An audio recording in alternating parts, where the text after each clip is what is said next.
Hadirin jamaah para muhibbin rahimakumullah. Ketika seseorang melakukan perbuatan maksiat atau perbuatan dosa, maka orang tersebut disebut fasik. Apabila orang itu melakukan perbuatan maksiat, maka orang itu dalam agama disebut fasik. Apabila orang tersebut sudah bergelar fasik, maka dia makruh untuk menjadi imam di masjid. Bahkan kalau kita berjamaah kepadanya akan mengurangi pahala, bahkan akan menghilangkan pahala berjamaah. Ini apabila orang yang berbuat maksiat itu melakukan sebuah kesalahan, maka dia disebut adalah fasik. Fasik ini dijelaskan oleh para ulama dibagi menjadi dua bagian. Pertama namanya fasik fajir. Fasikun fajirun. Itu artinya orang yang melakukan dosa-dosa besar ataupun melakukan dosa-dosa kecil tetapi tidak membawa kepada kekafiran. Ini yang disebut dengan fasikun fajirun. Yang kedua adalah fasikun kafirun. Artinya orang-orang yang melakukan perbuatan maksiat sehingga membawa dia menjadi kafir. Contohnya dia menyembah berhala. Dia menyembah berhala ini adalah perbuatan fasik. Dan fasik ini membawa dia menjadi kafir. Hadirin jamaah rahimakumullah. Sedangkan dosa yang dilakukan oleh fasik tersebut asalnya sumbernya itu dari dua hal. Pertama, sumbernya itu dari hawa nafsu. Orang berzina itu dari hawa nafsu. Orang mencuri itu dari hawa nafsu.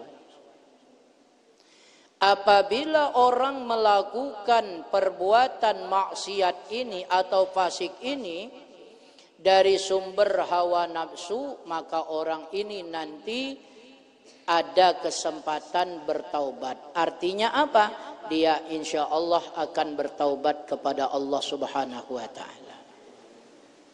Ini orang-orang yang melakukan maksiat yang disebut dengan maksiat dari hawa nafsu. Adapun orang-orang fasik yang berbuat maksiat, yang kedua adalah karena dorongan sombong. Jadi maksiat itu dorongan pertama hawa nafsu, dorongan kedua sombong. Dan orang yang melakukan maksiat atas dorongan sombong ini, itu tidak ada ampunannya karena dia tidak akan mau bertaubat kepada Allah Subhanahu wa ta'ala. Dalam hal ini dicontohkan oleh Allah Subhanahu wa ta'ala kepada kita seperti pertama orang yang melakukan maksiat karena terdorong oleh hawa nafsu, Nabi Adam alaihi salam. Ketika Nabi Adam alaihi salam makan buah khuldi bersama istrinya, ini kan adalah satu kesalahan. Kesalahan ini membuat Nabi Adam alaihi salam diusir oleh Allah Subhanahu wa ta'ala dari surga menuju bumi ini. Nah, ketika Nabi Adam memakan buah khuldi itu karena dorongan hawa nafsu. Akhirnya Nabi Adam menyesali dan Nabi Adam bertaubat kepada Allah Subhanahu wa ta'ala. Nah, kemudian yang kedua contohnya orang yang berbuat maksiat atas dorongan kesombongan adalah iblis. Iblis itu ketika diperintah oleh Allah untuk sujud kepada Nabi Adam, tapi iblis tidak mau sujud kepada Nabi Adam. Karena iblis merasa sombong, dia lebih mulia dari Nabi Adam alaihi salam.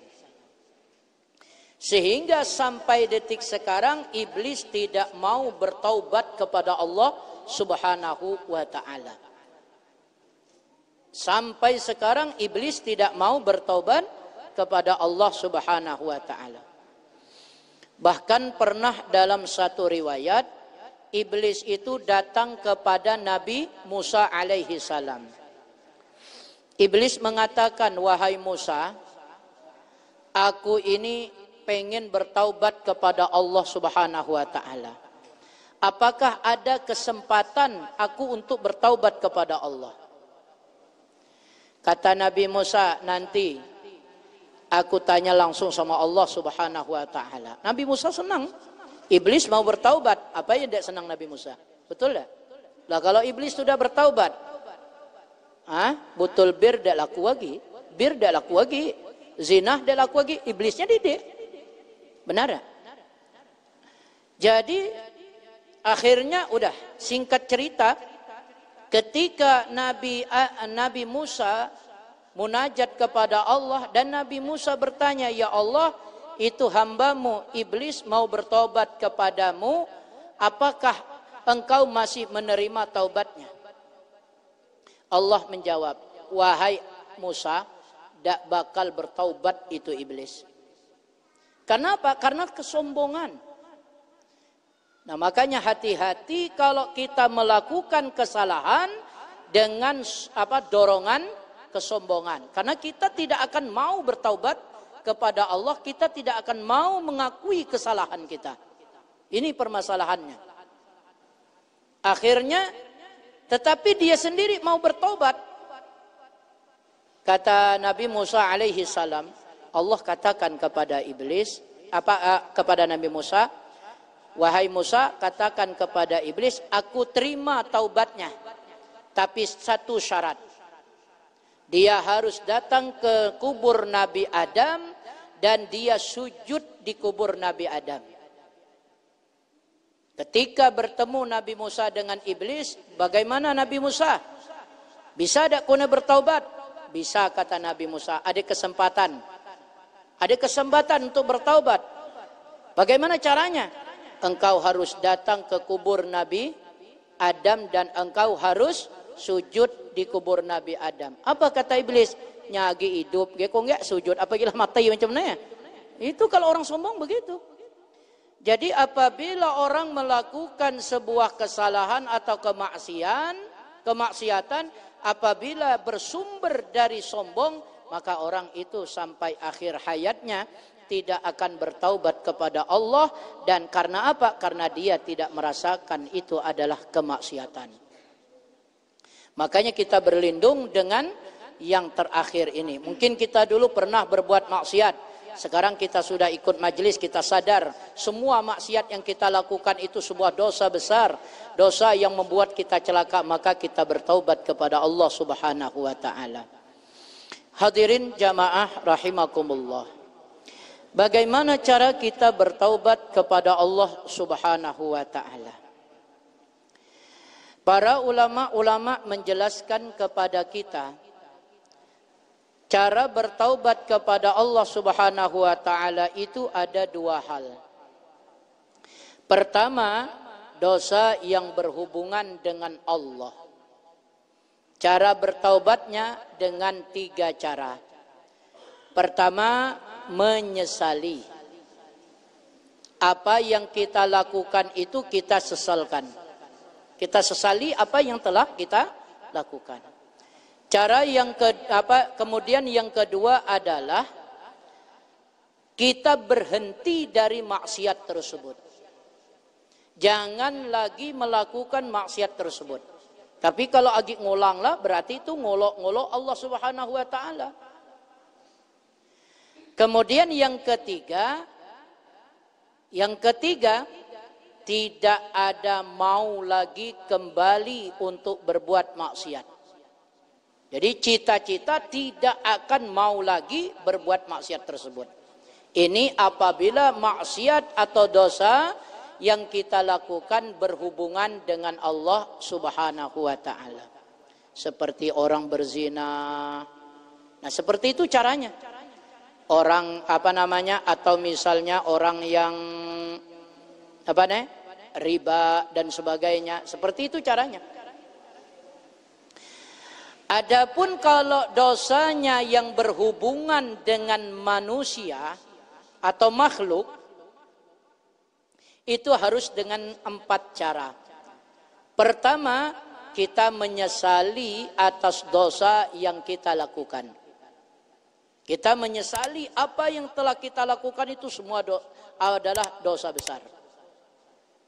Yang kedua, kita berhenti dari perbuatan maksiat tersebut. Yang ketiga, kita bercita-cita tidak akan melakukan perbuatan maksiat tersebut. Nah, keempat terakhir, raddul mazalim, mengembalikan sesuatu yang pernah kita zalimi. Jadi kalau dulu umpamanya kita pernah maling, kan dosa nah. Dulu kita pernah mencuri, ketika kita mencuri kita bertaubat kepada Allah, cukupkah dengan istighfar menyesali? Tidak. Cukupkah kita hanya berhenti untuk melakukan perbuatan tersebut? Tidak. Kita harus memulangkan barang-barang yang pernah kita ambil dari orang tersebut. Nah, bagaimana Pak Ustadz? Seandainya orang-orang yang pernah aku zolimi, yang pernah aku ambil barangnya, aku tidak tahu lagi orangnya.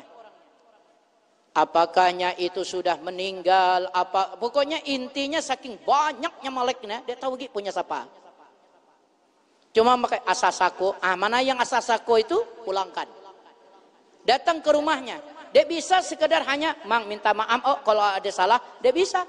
Harus diceritakan apa kesalahan kita. Itu cara bertaubatnya. Kita datang kepada orang tersebut, kita langsung datang, ucap, Mang, ku minta maaf ke Amang. Ada apa? Dulu ayam Amang di belakang itu yang habis tuh. Nah orang Mang. Maksudnya apa lagi kena? Kau nak bertaubat Mang. Kau nak ikut majelis Ustadz Jamal Mang. Kau nak bertaubat maka kau nggak agak maling. Kata Mang, ayam yang berapa ikut ke maling? Mungkin adalah nggak 50 ikut Mang. Kegenti si kok 100.000. Wajib ganti. Tapi dia Amang mendiri taubat macam ya. Dia dah pasti. Lalah jangan dia usah dikenang dah yang lama-lama. Yang penting kulah sadar macam nege kulah ingin. Kota halayib ku yang sisa ya selamat kulah taubat nantinya. Yang sisa tu jadi selamat. Tapi alhamdulillah ketaubat ku Amang nelah senang lah. Nah banyaknya macam tu orang. Tapi katanya ketunggu sini. Mancang li siap-siap nak kabur. Takutnya kapak keluar dari belakang. Kalau seandainya tunggu ke sini, tunggu sebentar. Naik rupa selama naik ke, tunggu dulu sini. Mancang li, nang ambil apa kabur dia, kapak keluar soal. Jelas kira-kira?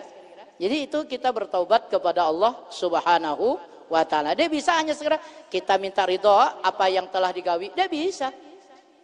Nah, kalau perbuatan zina, Pak Ustadz bagaimana? Apakah mesti aku harus datang ke suaminya dan minta ridho ke lakinya? Atau kau datang ke orang tuanya minta ridho?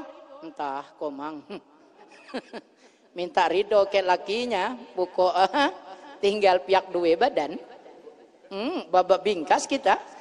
Nah kalau berzina, maka kita cukup bertaubat kepada Allah Subhanahu wa taala. Kecuali kita memperkosa orang, itu jelas kita harus minta maaf kepada tuannya. Paham? Jelas kira-kira? Alhamdulillah. Nah, ini kembali kepada masalah orang-orang yang bertaubat daripada maksiat yang pernah dilakukannya.